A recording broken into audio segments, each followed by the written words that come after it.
ನಿನ್ನ ಜೊತೆಯಲಿ ಜೊತೆಯಲಿ.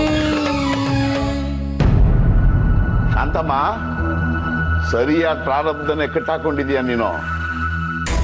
ಚೆನ್ನಾಗಿ ನೋವು ತಿಂತೀಯಾ? ರೇ ಸಾಕು ನಿಲ್ಲಿಸ್ರಿ. ನಾನು ಅವಾಗಲಿಂದ ನೋಡ್ತಾನೆ ಇದ್ದೀನಿ. ನಿನ್ನ ಬಾಯಿಂದ ಒಂದಾದ್ರೂ ಒಳ್ಳೆ ಮಾತು ಬಂತ? ಬರೀ ಪ್ರಾರಬ್ಧ, ಶಾಪ, ದೋಷ ಇಂಥವೇ ಆಗೋಯ್ತು. ಅವ್ರ ಗಂಡಾಗಿ ಒಂದು ಮಾತು ಹೇಳ್ತಾ ಇದ್ದೀನಿ, ಕೇಳಿಸ್ಕೊಳ್ಳಿ. ನನ್ನ ಹೆಂಡತಿ ನನ್ನನ್ನು ಆರೈಕೆ ಮಾಡಿ ಹುಷಾರು ಮಾಡಿದ್ದಾಳೆ. ಅದನ್ನ ತಪ್ಪು ಅನ್ನೋಕ್ಕೆ ನೀವು ಯಾರ್ರೇ?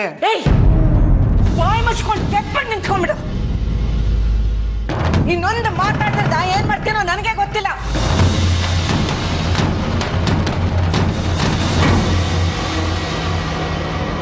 ನಮ್ಮ ಶಾಸ್ತ್ರಿಗಳಿಗೆ ಅನ್ನೋ ಹಾಗಾಗ್ಬಿಟ್ಯಾ ನೀನು? ಇದು ನಿನ್ ತಪ್ಪಲ್ಲ ಕಣೋ. ವಯಸ್ಸು ಮೀರಿರೋ ಇವಳನ್ನ ಕಟ್ಕೊಂಡ್ ಬಂದ್ವಲ್ಲ, ನಮ್ದೇ ತಪ್ಪು.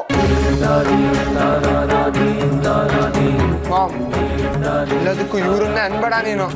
ಒಂದೇ ಅಂತೀನೋ. ಚಿಕ್ಕ ವಯಸ್ಸಿನ ಹುಡುಗಿ ನಿನ್ನ ಕಟ್ಟಿದ್ರೆ ದುಡ್ಡು ಎರಡು ಮಾಟ ಹೇಳ್ದಂಗೆ ಕೇಳ್ಕೊಂಡು ಬಿದ್ದಿರೋಳು. ಈ ವಯಸ್ಸಾದವಳನ್ನ ಕಟ್ಟಿದ್ದಕ್ಕೇನೆ ದೊಡ್ಡವರು ಚಿಕ್ಕವರು ಅನ್ನೋದು ನೋಡ್ದೆ ಬಾಯಿಗೆ ಬಂದಂಗೆ ಮಾತಾಡ್ತಿರೋದು. ಶಾಂತಿ, ಬಾಯಿಗೆ ಬಂದ ಹಾಗೆ ಮಾತಾಡ್ತಿರೋದು ಅವಳಲ್ಲ, ನೀನು. ಸ್ವಲ್ಪ ಸಮಾಧಾನವಾಗಿರೋದನ್ನ ಕಲ್ತ್ಕೋ. ಇದ್ದಿದ್ದಕ್ಕೆ ತಾನೆ ಇಷ್ಟೆಲ್ಲ ಆಗ್ತಿರೋದು. ಈಗ ಏನಾಗಿದೆ? ಏನೂ ಮುಳುಗೋಗಿಲ್ಲ. ಶಾಸ್ತ್ರಿಗಳೇ, ದಯವಿಟ್ಟು ಬೇಜಾರು ಮಾಡ್ಕೋಬೇಡಿ. ನೀವೇನು ಹೊರಡಿ, ನಾವು ಇದನ್ನು ಸರಿ ಮಾಡ್ಕೋತೀವಿ. ಹೋಗ್ತೀನಿ ಕಣಯ್ಯ. ಕಡೆ ಪಕ್ಷ ಈಗಾಗಿರೋ ತಪ್ಪುಗಾದ್ರೂ ಒಂದು ಪ್ರಾಯಶ್ಚಿತ ಆಗ್ಲೇಬೇಕು. ಈ ಸಂಜೆ ಚುಕ್ಕಿ ಮೂಡೋವರೆಗಾದ್ರೂ ಈ ಗಂಡ ಹೆಂಡತಿನ ದೂರ ಇಡ್ಲೇಬೇಕು.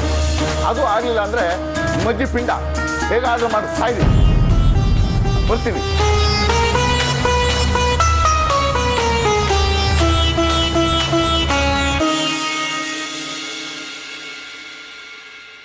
ಆಯ್ತಾ? ಈಗ ಎಲ್ರಿಗೂ ತೃಪ್ತಿ ಆಯ್ತಾ? ಗೆದ್ದೆ ಬಿಟ್ಟು ಇತ್ತ ಬೀಗ್ತಿದ್ದೀರಾ ಅಲ್ವಾ? ಯಾವ ಮನೇಲಿ ನಮ್ಮ ಶಾಸ್ತ್ರಿಗಳಿಗೆ ಬೆಲೆ ಇಲ್ದ ಹಾಗಾಯ್ತೋ ಆ ಮನೇಲಿ ನಾನು ಒಂದು ಕ್ಷಣ ಕೂಡ ಇರೋದಿಲ್ಲ. ಹೋಗ್ತೇನೆ ನಾನು. ಮಾಮ್, ಇದ್ಯಾಕೆ ಹೀಗಾಡ್ತಾ ಇದೆಯಾ? ಎಲ್ಲಿ ಹೋಗ್ತಿದ್ಯಾ? ಎಲ್ಲಿಗೋ ಸುಡ್ಗಾಡ್ಗೆ ಅನ್ಕೋ. ಇವತ್ತು ನಮ್ಮ ಗುರುಗಳಿಗೆ ಹಂಗೆ ಕಳ್ಸಿದ್ದೀರಾ ಅಂತಂದ್ಮೇಲೆ ನಾಳೆ ನಾನು ನುಗ್ಗದ ಅಟ್ಟೋದಿಲ್ಲ ಅಂತ ಏನೋ ಗ್ಯಾರಂಟಿ? ಆ ಸ್ಥಿತಿ ಬರೋಕ್ಕೂ ಮೊದಲೇ ನಾನೇ ಎಲ್ಲರೂ ಹಾಳಾಗಿ ಹೋಗ್ತೀನಿ. ಮಾಮ್, ಒಳ್ಳೆ ಲೂಸ್ ತರ ಮಾತಾಡ್ಬೇಡ. ನೀನು ಎಲ್ಲಿ ಹೋಗೋದಕ್ಕೂ ನಾನ್ ಬಿಡಲ್ಲ. ಬಿಡೋಣ ನನ್ನ ಮಾತಿಗೆ ಬೆಲೆ ಇಲ್ಲ ಆದ್ಮೇಲೆ ನಾನು ಯಾಕಿರ್ಬೇಕು? ನಿನ್ ಮಾತಿಗೆ ಬೆಲೆ ಇಲ್ಲ ಅಂತ ಯಾರು ಹೇಳಿದ್ರು ಮಾಮ್? ಆ ಮನುಷ್ಯ ಹೇಳಿದಕ್ಕೆಲ್ಲ ಹೂ ಅಂತ ತಲೆ ಹಾಕ್ತಿದ್ರೆ ನನಗೆ ಸಿಟ್ಟು ಬರಲ್ವಾ? ನೋಡು ಮಾಮ್, ನನಗೆ ಆ ಮನುಷ್ಯನಿಂತ ನೀನೇ ದೇವರು. ಈಗ ನಾನೇನು ಮಾಡಬೇಕು ಅದನ್ನ ಹೇಳು. ಹೌದಮ್ಮ, ನನ್ನಿಂದ ನಿಮಗೆ ಇಷ್ಟೊಂದು ನೋವಾಗುತ್ತೆ ಅಂತ ನನಗೆ ಗೊತ್ತಿರಲಿಲ್ಲ. ದಯವಿಟ್ಟು ನನ್ನ ಕ್ಷಮಿಸಿಮ್ಮ. ಈಗ ನೀವೇನು ಹೇಳ್ತೀರೋ ಅದನ್ನು ನಾನು ಖಂಡಿತ ಮಾಡ್ತೀನಮ್ಮ. ಅವರೇ ಹೇಳಿದ್ರಲ್ಲ ಸಂಜೆವರೆಗೂ ದೂರ ಇರ್ಬೇಕು ಅಂತ. ಇರ್ತೀರಾ? ಅಷ್ಟೇ ತಾನೆ. ನಾನು ಇವಾಗಲೇ ಹೊಡ್ತೀನಿ. ಇವತ್ತಿಂದ ಕೆಲ್ಸಕ್ಕೂ ಹೋಗ್ತೀನಿ. ಸಂಜೆವರೆಗೂ ಇಲ್ಲಿ ಕಾಲ್ ಕೂಡ ಇಡಲ್ಲ. ಸರಿನಾ? ಸರಿನಾ? ಹ್ಞೂ ಅನ್ನು ಮಾಮ್. ಏನು ಮಾಡ್ಕೋ. ಹಬ್ಬ ಮಳೆ ಬಂದು ನಿಂತಾಗಾಯ್ತು. ಶಾಲಿನಿ, ನಿಮ್ಮತ್ತೆ ಯಾವಾಗಲೂ ಹೀಗೆ ಕಣಮ್ಮ. ಕ್ಷಣಚಿತ್ತ ಕ್ಷಣಪಿತ್ತ ಅಂತಾರಲ್ಲ, ಹಾಗೆ. ಬೇಜಾರು ಮಾಡ್ಕೋಬೇಡ ಕಣ.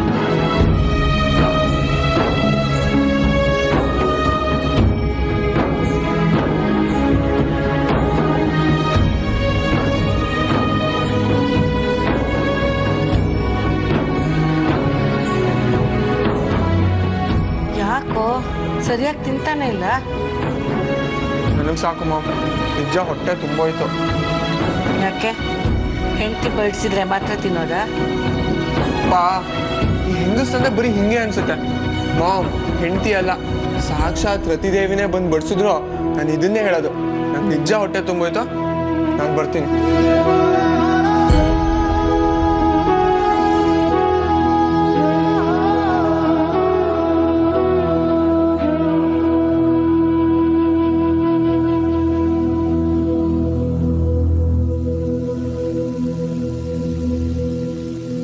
ಬರ್ಲಾ ರಚಿನ್? ಹೋಗ್ಬಾರದವ್ರೆ, ಒಳ್ಳೊಳ್ಳೆ ಸುದ್ದಿ ತಗೊಂಡ್ ಬಾ. ಥ್ಯಾಂಕ್ಸ್. ಬರ್ಲಾ? ಆಯ್ತು ಅನ್ನಲ್ಲ. ಕೇಳಿಸ್ಲಿಲ್ಲ ಅಪ್ಪ. ಈಗ ಹೋದ್ರೆ ಇನ್ ರಾತ್ರಿನೇ ವಾಪಸ್ ಬರೋದು. ಏನು ಇಲ್ವಾ? ಅಯ್ಯೋ ನನ್ ಕಂದ ತಿನ್ನು. ಬೇಡಪ್ಪ, ಈಗ ತಾನೇ ಫುಲ್ ಆಗಿದೆ. ತಿನ್ನೋದು ಬಿಟ್ಟು ಬೇರೆನಾದ್ರು ಸಿಗುತ್ತೇನೋ ಅಂದ್ಕೊಂಡು ಕೇಳ್ದೆ. ಕೆಲವು ಜನಕ್ಕೆ ಇಲ್ಲಿ ಕಿವಿನೇ ಕೇಳಲ್ಲ. ಕೇಳಿಸ್ತಾ ಇದೆ ಕಣೋ, ಇನ್ನೇನ್ ಹೋಗ್ಬೇಕು? ಮುತ್ತು ಬೇಕು, ಸಿಗುತ್ತಾ? ಬಾರೋ ಬಾ ನನ್ ರಾಜ ಕಂದ ಗಂಗಾರ ಚಿನ್ನ. ಅಯ್ಯೋ ರೀ ಸ್ವಾಮಿ, ನಿಮ್ಮುತ್ತಲ್ಲ ರೀ.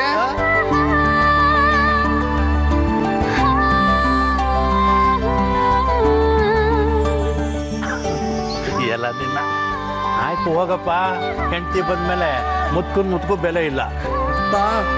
ನೀವು ನಿನ್ ಸೊಸೆ ತರ ಆಡ್ಬಿಡ. ಸುಮ್ಮನಿರಪ್ಪ ತಂದೆ, ನನ್ ಕಷ್ಟ ನನ್ಗೆ. ನೋಡನೆ ಅಷ್ಟು ಕರೆದು ಒಂದ್ಸಲ ತಿರುಗಿ ನೋಡ್ತಾ ನೋಡ ಆ ಪ್ರಾಣಿ. ಈಗೇನು ಹೋಗು, ಮಾತಾಡ್ಸು, ತಪ್ಪು ಮುದ್ದು ಮಾಡು, ಆಮೇಲೆ ಶಾಸ್ತ್ರಿಗಳನ್ನ ಕರೆಸಿ ನಿಮ್ಮಮ್ಮ 1 ತಿಂಗಳು ದೂರ ಇರಿ ಅಂತಾರೆ. ಅಯ್ಯೋ, ನಾನು ಸತ್ತೇ ಹೋಗ್ಬಿಡ್ತೀನಿ ಅಷ್ಟೇ. ಈ ಸವಾಸನೆ ಬೇಡ. ನಾನು ಬರ್ತೀನಿ ರಚಿನ್. ಬರಲಾ? ಬಾಯ್.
ಏನ್ರಿ ಇದು ನಿಮ್ಮ ಅವಸ್ಥೆ?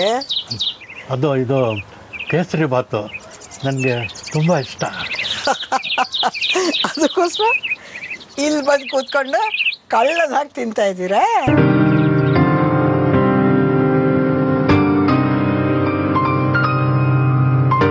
ಏನು ಮಾಡಲಿ ಹೇಳಿ, ಚಿಕ್ಕಂದಿಂದಲೂ ನನಗೆ ಸ್ವೀಟ್ ಅಂದರೆ ತುಂಬ ಇಷ್ಟ. ಮನೇಲಿ ಕೇಳಿದ್ರೆ ಸೊಸೆ ಎಗರಾಡ್ತಾಳೆ. ಮಾತಿಗೆ ಮುಂಚೆ ಆ ಕಷಾಯ ಈ ಕಷಾಯ ಅಂತ ಕೊಡ್ತಾನೆ ಇರ್ತಾಳೆ. ಬಾಯಿ ಕೆಟ್ಟೋಗಿ ಒಂಚೂರು ಸ್ವೀಟ್ ತಿನ್ನೋಣಂತ ಆಸೆ. ಅಂಥ ಟೈಮ್ನಲ್ಲಿ ಈ ಥರ. ಇದು ನೀವು ಶುಗರ್ ಹಾಕೊಡು ಅಂದ್ರೆ ನಿಮ್ಮ ಸೊಸೆ ಕೊಡೋದಿಲ್ಲ. ಇವಾಗೆಲ್ಲ ಶುಗರ್ ಫ್ರೀ ಅಂತ ಬರುತ್ತಲ್ಲ, ಅದನ್ನು ಹಾಕಿ ಮಾಡಿಕೊಡು ಅಂದೆ, ಕೊಡ್ತಾಳೆ. ವಯಸ್ಸಾದವ್ರ ಕೂಗು ವಯಸ್ಸಿನವ್ರು ಕೇಳೋದು ತುಂಬ ಕಷ್ಟ. ವಯಸ್ಸಾದ್ಮೇಲೆ ಮನುಷ್ಯ ಮಗು ಆಗ್ತಾನಂತೆ. ನಮ್ಮ ಸಮಾಜದಲ್ಲಿ ಮಗುನ ಮುದ್ದಾಡ್ತಾರೆ, ಮುದುಕರನ್ನ ತಿರಸ್ಕಾರ ಮಾಡ್ತಾರೆ. ಎಲ್ಲರೂ ಅವ್ರವ್ರ ಗೂಡು ಸೇರಿಕೊಂಡು ಅವ್ರವ್ರ ಸಂಸಾರದಲ್ಲಿ ಮುಳುಗ್ಬಿಟ್ಟಿರ್ತಾರೆ. ಏನಿದ್ರು ನಾವು ಅವ್ರಿಗೆ ಬೇಡದೇ ಇರೋ ಹೊರೆ ಆಗಿಬಿಡ್ತೀವಿ. ಹಾಗೆಲ್ಲ ಯಾಕೆ ಅಂದ್ಕೊಳ್ತೀರಾ? ನಿಮ್ಮ ಮನೇಲಿ ನಿಮ್ಮ ಸೊಸೆ ನಿಮ್ಮನ್ನ ಚೆನ್ನಾಗಿ ನೋಡ್ಕೊಳ್ತಾ ಇದ್ರು ಅಲ್ವಾ? ನೋಡ್ಕೊತಾಳೆ. ಪ್ರೀತಿಗಿಂತ ಹೆಚ್ಚಾಗಿ ಕರ್ತವ್ಯ ಎಷ್ಟಿದೆಯೋ ಅದನ್ನು ಮಾಡ್ತಾಳೆ ಅಷ್ಟೇ. ಅದಕ್ಕಿಂತ ಹೆಚ್ಚಾಗಿ ಏನಾದರೂ ಕೇಳಿದ್ರೆ ವಯಸ್ಸಾದವನು ವಯಸ್ಸಿಗೆ ತಕ್ಕಂತೆ ಬದುಕೋದನ್ನು ಕಲಿ ಅನ್ನೋ ಉಪದೇಶ ಮಾಡ್ತಾಳೆ ಅಷ್ಟೆ. 60 ವರ್ಷ ಆದಮೇಲೆ ನಮ್ಮ ಬಾಯಿ ಸತ್ತೋಗಿರುತ್ತೆ. ಚಿಕ್ಕವ್ರು ಮಾಡೋ ಉಪದೇಶಕ್ಕೆ ನಮ್ಮ ಕಿವಿ ತಕ್ಕೊಂಡಿರ್ಬೇಕಷ್ಟೆ. ನಿಮ್ಗೆ ಇಷ್ಟೆಲ್ಲ ಕಷ್ಟ ಇದೆಯಾ? ಸಾರಿ, ನಂಗೆ ಗೊತ್ತಿಲ್ಲದೆ ನಿಮ್ಮನ್ನು ಏನೇನೋ ಬೈದ್ಬಿಟ್ಟೆ. ಪರವಾಗಿಲ್ಲ ಬಿಡಿ. ನಿಮಗೆ ಹೋಲಿಸ್ಕೊಂಡ್ರೆ ನನ್ನ ಪಾಡೆ ವಾಸಿ ಅಂತ ಕಾಣಿಸುತ್ತೆ. ನನಗೆ ಉಪದೇಶ ಮಾಡೋರು ಯಾರೂ ಇಲ್ಲ. ಒಂಟಿ ಅನ್ನೋದಷ್ಟೇ ಚಿಂತೆ. ಇದ್ದವ್ರಿಗೊಂದು ಚಿಂತೆ, ಇಲ್ಲದೇ ಇರೋರ್ಗೊಂದು ಚಿಂತೆ. ಒಟ್ಟಿನಲ್ಲಿ ಚಿತೆ ಸೇರೋವರೆಗೂ ಚಿಂತೆ ತಪ್ಪಿದ್ದಲ್ಲ ಅಲ್ವಾ?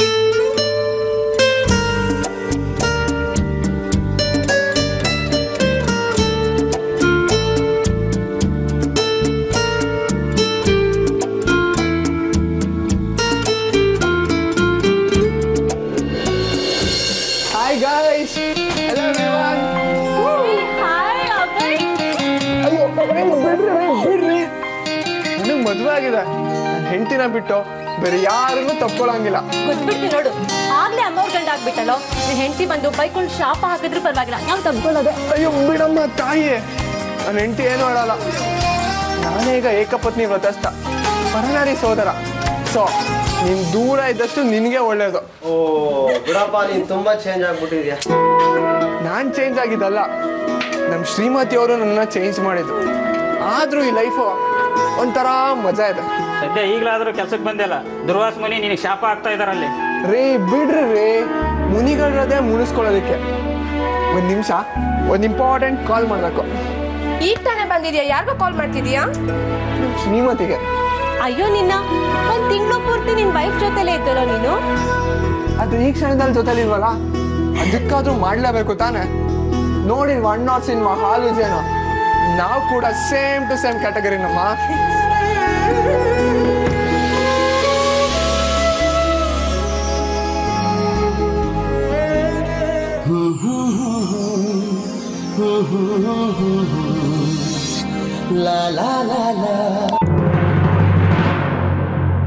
ದೂರ ಇರಬೇಕು ಅಂತ ಹೇಳಿದ್ದಾರೆ. ಅವನಲ್ಲಿ ಮಾತಾಡ್ಲಾ ಹೆಂಗೆ?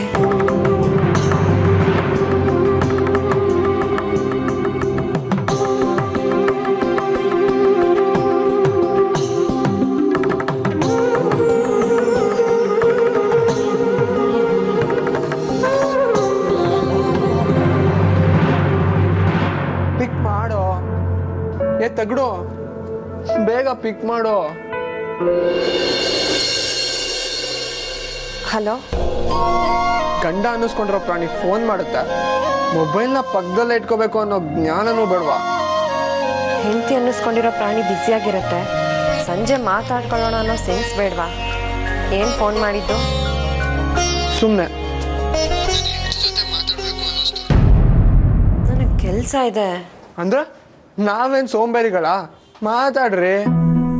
ಈಗ ಆಗಲ್ವೋ? ನಾನು ಫೋನ್ ಇಡ್ತೀನಿ, ಬಾಯ್. ನನ್ನ ಮೇಲೆ ಪ್ರೀತಿ ಇದ್ರೆ ಫೋನ್ ಕಟ್ ಮಾಡಬಾರ್ದಂತ. ಇದ್ಯಾಕೋ ಜಾಸ್ತಿ ಆಯ್ತು. ನನಗೆ ಪ್ರೀತಿ ಇಲ್ಲ. ಏನಿವಾಗ?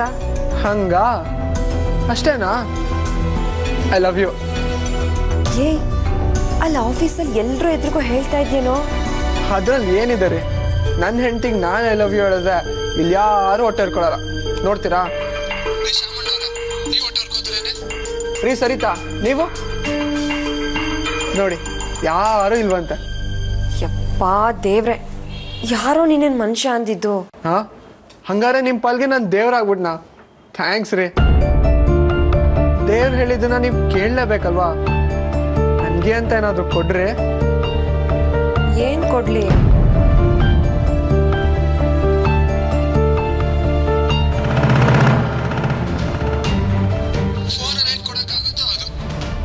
ಕೆಲಸ ಮಾಡೋದಕ್ಕೆ ನಂಗೆ ಇನ್ಸ್ಪಿರೇಷನ್ ಬರ್ಬೇಕಲ್ವಾ?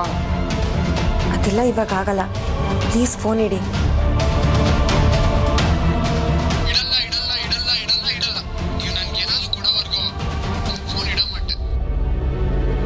मैं कॉल नहीं कट करूंगा.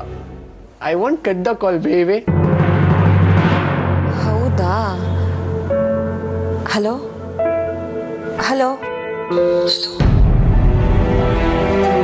ಏನು ಕೇಳಿಸ್ತಾ ಇಲ್ಲ, ಆಮೇಲೆ ಮಾಡ್ತೀನಿ. ಕಟ್ಕೊಂಡ್ ಗಂಡನ ಮೇಲೆ ಕಿಂಚಿತ್ತಾದ್ರೂ ಭಯ, ಭಕ್ತಿ, ಪ್ರೀತಿ, ಗೌರವ ಇದ್ರೆ ಈಗ ನೀವು ನಂಗೆ ಏನಾದ್ರೂ ಕೊಡ್ಬೇಕಂತೆ. ಸರಿ ಆಯ್ತು.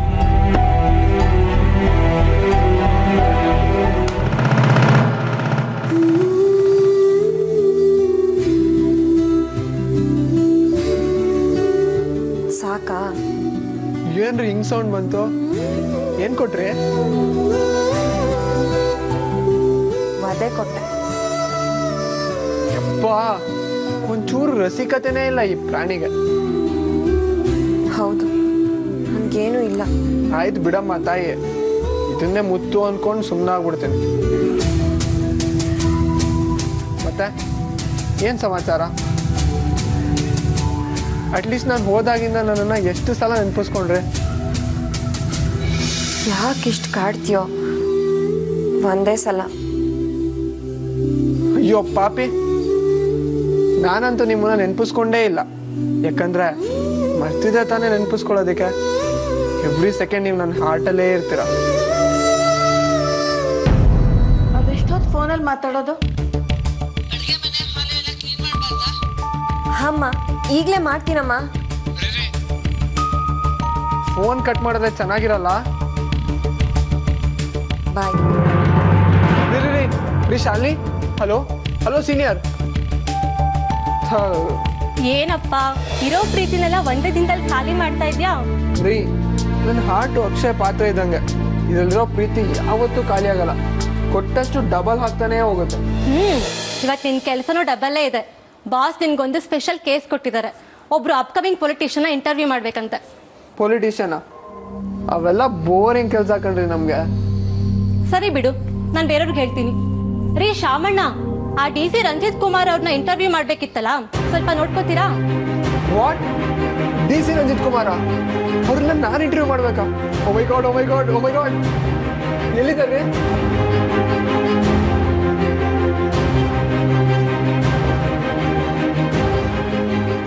ಸರ್ ನೀವು ಏನ್ರಿ ಅಭಯ್, ನೀವಿಲ್ಲಿ ಎಲ್ಲೋದ್ರೂ ನೀವೇ ಸಿಗ್ತೀರಲ್ರಿ? ಅವತ್ತು ಕೇರಳದಲ್ಲಿ ಸಿಗ್ತೀನಿ ಅಂತ ಕೊಟ್ರ ಕೈನ? ಸಾರಿ ಸರ್, ಅದು ನನಗೂ ಮತ್ತೆ ನಮ್ಮ ಶ್ರೀಮತಿಗೂ ಲವ್ ಜಾಸ್ತಿ ಆಗೋಗಿತ್ತು. ಸರಿ ಬಿಡಿ, ನೀವೇನಿಲ್ಲಿ? ಸರ್ ನಮ್ಮ ಚಾನಲ್ ಸರ್ ಇದು. ಸಾರಿ, ಆ್ಯಕ್ಚುಲಿ ನಂದೊಂದು ಇಂಟರ್ವ್ಯೂ ತಗೋಬೇಕು ಅಂತ ಕರೆಸಿದ್ರು, ಸೊ ವೇಟ್ ಮಾಡ್ತಾ ಇದ್ದೆ. ಸರ್ ನಿಮ್ಗೆ ಇಂಟರ್ವ್ಯೂ ತಗೋತಾ ಇರೋದು ಯಾರು ಗೊತ್ತಾ? ಅಭಯ್ ಶೇಖರ್ ಅಂತ, the great reporter. Abhay Shekhar ನೀವೇನಾ? ಗುಡ್ ಲಕ್, ಒಳ್ಳೊಳ್ಳೆ ಪ್ರಶ್ನೆಗಳನ್ನ ಕೇಳಿಪ್ಪ. ನೋಡ್ತಾ ಇರಿ ಸರ್, ನಿಮ್ಮ ಇಂಟರ್ವ್ಯೂ ನೋಡಿದ್ಮೇಲೆ ಜನ ಹಂಗೆ ಅಲ್ಲಾಡೋಗ್ಬಿಡ್ಬೇಕು. ನಾವು ಅಲ್ಲಾಡದೇ ಸಾಕು. ಬನ್ನಿ ಸರ್. ಹೇಳಿ ಮಿಸ್ಟರ್ ರಂಜಿತ್ ಕುಮಾರ್. 1,00,000 ಕೋಟಿ ರೂಪಾಯಿನ ಪ್ರತಿಯೊಂದು ಕುಟುಂಬಕ್ಕೆ 1,00,000 ಅಂತ ಬಂಡವಾಳ ಹಾಕ್ಕೊಟ್ರು 1 ಕೋಟಿ ಕುಟುಂಬಗಳಿಗೆ ಜೀವನಕ್ಕೆ ದಾರಿಯಾಗುತ್ತೆ. ಅಂದರೆ ಸುಮಾರು 4 ಕೋಟಿ ಜನ ನೆಮ್ಮದಿಯಾಗಿ ಬದುಕಕ್ಕೆ ಶುರು ಮಾಡ್ತಾರೆ. ಇದು ಬದುಕಿಗೆ ವ್ಯವಸ್ಥೆ ಆಯಿತು. ಆದರೆ ನಮ್ಮ ಜನಗಳಿನ್ನು ಕರೆಂಟು, ನೀರು, ಟಾಯ್ಲೆಟ್ ಸಮಸ್ಯೆಯಿಂದ ಒದ್ದಾಡ್ತಿದಾರಲ್ಲ. ಅದಕ್ಕೆ ಪ್ರತಿಯೊಂದು ಹಳ್ಳಿಗೂ ಪ್ರತಿಯೊಂದು ಮನೆಗೂ 24 ಗಂಟೆ ಕರೆಂಟ್ ಇರೋ ವ್ಯವಸ್ಥೆ ಮಾಡ್ತೀವಿ. ನಮ್ಮ ಯಾವ ಹೆಣ್ಮಕ್ಳು ಕೂಡ ಬಿಂದಿಗೆ ಹಿಡ್ಕೊಂಡು ನೀರಿಗೋಸ್ಕರ ರೋಡ್ನಲ್ಲಿ ಅಲಿಬಾರ್ದು. ಯಾರು ಕೆರೆ ಕಡೆಗೆ ಚೊಂಬಿಡ್ಕೊಂಡು ಓಡ್ ಹೋಗಬಾರ್ದು. ಆ ಥರ ಪ್ರತಿಯೊಂದು ಮನೆಗೂ ನೀರು ಹರಿಸ್ತೀನಿ, ಪ್ರತಿಯೊಂದು ಮನೆಗೂ ಟಾಯ್ಲೆಟ್ ಕಟ್ಸೋ ವ್ಯವಸ್ಥೆ ಮಾಡ್ತೀನಿ. ಪ್ರತಿ ಹಳ್ಳಿ ಹೋಬಳಿನಲ್ಲೂ ಸ್ಕೂಲು, ಆಸ್ಪತ್ರೆ, ಕಂಪ್ಯೂಟರ್ ಸೆಂಟರ್, ಯೋಗ ಕೇಂದ್ರ ಕಡ್ಡಾಯವಾಗಿರಲೇಬೇಕು. ಜಿಮ್ನಾಸ್ಟಿಕ್ಸ್ ಆ್ಯಂಡ್ ಕರಾಟೆ ನಮ್ಮ ಹೈಸ್ಕೂಲ್ ಹೆಣ್ಮಕ್ಳಿಗೆ ಕಡ್ಡಾಯವಾಗಿ ಟ್ರೈನಿಂಗ್ ಕೊಡಲೇಬೇಕು. ಆದ್ದರಿಂದ ಅವ್ರಿಗೆ ತೊಂದರೆ ಕೊಡೋ ದುಷ್ಟಶಕ್ತಿಗಳನ್ನು ಅವರೇ ಹೊಡೆದು ಬೀಳಿಸೋಷ್ಟು ಶಕ್ತಿ ಅವರಲ್ಲಿ ಬರಬೇಕು.